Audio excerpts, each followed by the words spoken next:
ډېر محترم او قابل قدر مسلمانان، نن یو داسې د الله جل شانه د مدد او د نصرت طاقتوره وظیفه محترمو چې خود به خود به الله تعالی نصرت تاسو ته راځي. نصرت خو تاسو پیژنئ که نه، او مدد برته الله جل شانه د سیډه راځي. که ستاسو مصیبت وي او که ستاسو پریشانی وي، که ستاسو غم وي او که ستاسو درد وي، که ستاسو بیماری وي او که ستاسو هر رنګ حاجت وي، دا وظیفه انشاءالله 1100 فیرې هیڅ ګرانه خبره نه ده.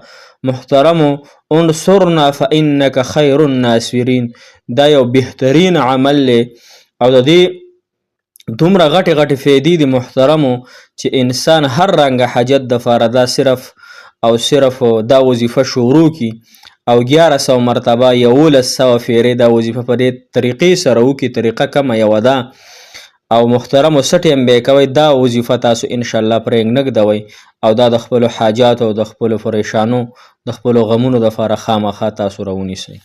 السلام علیکم ورحمت الله وبرکاتو. ډېر محترم مسلمانانو، په ما ګرانو، څرنګه یې؟ ښه به یې؟ تاسو روغ جوړ به یې؟ صحت کې به یې؟ څنګه چې خوشحاله یې دغه رنګ یم الله تعالی خوشحاله ساته، او چې څنګه تاسو اوس په کم حال کې خفه یې الله تعالی دې ستاسو خفګانونه ختم کړي، ستاسو دې الله تعالی نصرت او مدد وفرمایي. او محترمو، هغه مسافر کم چې بهر وطنونو کې دي، هغه مسافر له دې الله تعالی د دواړو جانو خوشحالۍ، کامیابۍ، کامرانۍ ورکړي. الله تعالی دې تاسو ته په خیر او عافیت سره راولي. هر کور کې مسافر وي، ستاسو په کورونو کې به هم مسافر وي چې بهر به ژوند کوي، ستاسو په هغه به ستاسو د زړه ستنې وي. الله تعالی تاسو ته آباد او خوشحاله ساتي. محترمو، نن زمونږ یو اسانه وظیفه دی، انصرنا فانک خیر الناصرین. علماو ذکر کړي دی چې هر بلا، هر مشکل، هر غم د دنیا د دنیا ټول مصیبتونه که تا باندې راشي، نو دا وظیفه ته صرف 1100 فیرې په دې طریقه باندې وکړه، نو ستا به الله جل شانه مددګار شي، ستا به الله جل شانه نصرت وفرمایي. طریقه کار یې کم دی محترمو، طریقه کار یې زده کړئ. خو د دې طریقه کار نه مخکې د دې معنی تاسو اورئ، انصرنا فانک خیر الناصرین. ای الله، ته زمونږ مددګار یې او بېشکه ته بهتر مدد کولو والا ذات یې. ری دا معنی ده. اوس په دا 100 فیرې کوئ، 1100 فیرې به کوئ، مخکې وروسته ته خیر دی که 11 فیرې درود شریف وایي نو ډېره بهتره ده. څه ټایم کې به یې کوئ؟ دا به مسلمانانو په تیارې کې کوئ. تیارې مطلب دا چې بلب په بند کوئ. خیر دی که یریږئ او وایي چې موږ ته څه مطلب یریدل به زنانه یریږي که نارینه خو نه یریږي، نو خیر دی هغوی دې بیا په لږه کمه رڼا کې دا وظیفه وکړي. ځان ته د موبایل ولګئ، یا که موبایل باندې هم نشي نو بیا یې ځان ته بلف ولګوي. صحیح شو؟ خو تیاره کې به یې کوي. خو محترم مسلمانانو، خو که یوازې نه شئ کولی که نه، نو بیا خیر دی 100 کسان ځان سره راټول کړئ، 3 کسان، 9 کسان، 9 یا 11، د دې نه به سیوا نه. که په 3 کسې کوئ نو هم کولی شئ، که په 9 کسې کولی شئ نو هم یې کولی شئ، او که په 9 کسې کولی شئ، که په 11، د دې نه به سیوا نه. او په تنهایۍ کې به یې کوئ. او که کوم یو انسان وایي چې نه په خلکو یې نه کوم، به زه ځان له په یوازې باندې کوم، ما باندې مصیبت دی، زما محبت دی، زما عشق دی، زما کاروبار دی، زما اولاد مسله ده، زما د قرضونو مسله ده، زما نورې مسلې دي، نو زه لحاظه یوازې کوم چې یو انسان غواړي نو هغه دې هم یوازې ځان له وکړي. دا به لګاتار تاسو 2 ورځې کوئ. 2 ورځې د ماسخوتن د مانځه نه پسې انشاءالله 2 ورځې لګاتار وکئ، یعنې ورځ پکې مه قضا کوئ. انشاءالله دې 2 ورځو کې دننه نه به الله جل شانه ستاسو مددګار شي.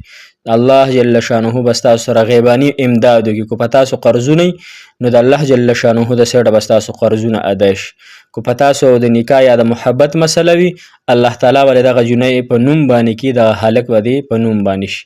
که رشته نه راځي نو لګاتار 2 ورځې وکړئ انشاءالله، او الله تعالی نه غواړئ چغو فریاد سره، نو انشاءالله چې د 2 ورځو کې د بسېدوم نه انشاءالله رشتې راشي. رشتې څوک راولي؟ الله. خو ډېر خلک داسې وي چې محبتونو پسې نښتي. زما محترم مسلمانانو، خفه کېږئ مه مانه، خو زه راته د ورورولۍ خبره کومه چې دا محبتونه نن سبا د هلکان ډېر زیات، اکثر هلکان، بعضې ډېر ښه هلکان وي، ټول نه یادوم، اکثر هلکان چې دي نو هغه په مه مورد باندې محبت کوي، د جنۍ نمبر بیا کانټیکټ بیا ورو هغې نه خپل مطلب حاجت پوره کېدل لحاظه بیا الله ته ورکړي پرېږدي. داسې ډېر ما سره رقابتي کوي. ځکه راته وایم جینکۍ ډېرې مخلصې وي. جینکۍ یقینا چې ډېرې مخلصې وي په خپل محبت کې، او ما سره رابطې کېږي که نه ما ته پته ده نو خپل محبت غواړي.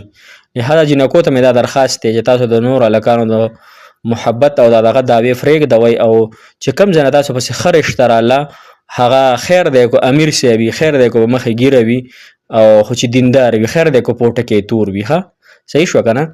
نو تاسو خپله زندګي دغې هلک دپاره مه بربادوئ. لهذا هغه به ځان له بل ځای واده وکړي او تا به په ډاګه باندې پرېږدي. ډېرې جینکۍ داسې پرېښودلې شوي دي ما سره رابطه کوي. زه تاسو ته اوس نومونه او تاسو ته ډیټیل نشم بیانولی خو لهذا ما ته د دې قصو پته ده.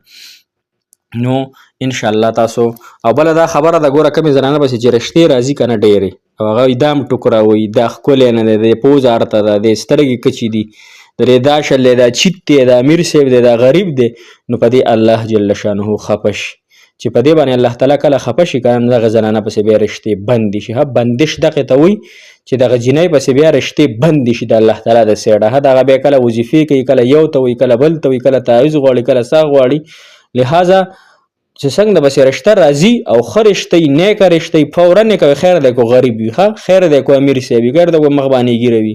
لهذا د ګیرو وال نه دي، دا ډېر محبت کوي د خپلو بیانو سره. ها خاص کر علما، طلبا او امیران صاحبان د خپلو بیانې نه خفه کوي. نو الله تعالی دې ستاسو رشتې هم زر تر زره وکړی کړي. الله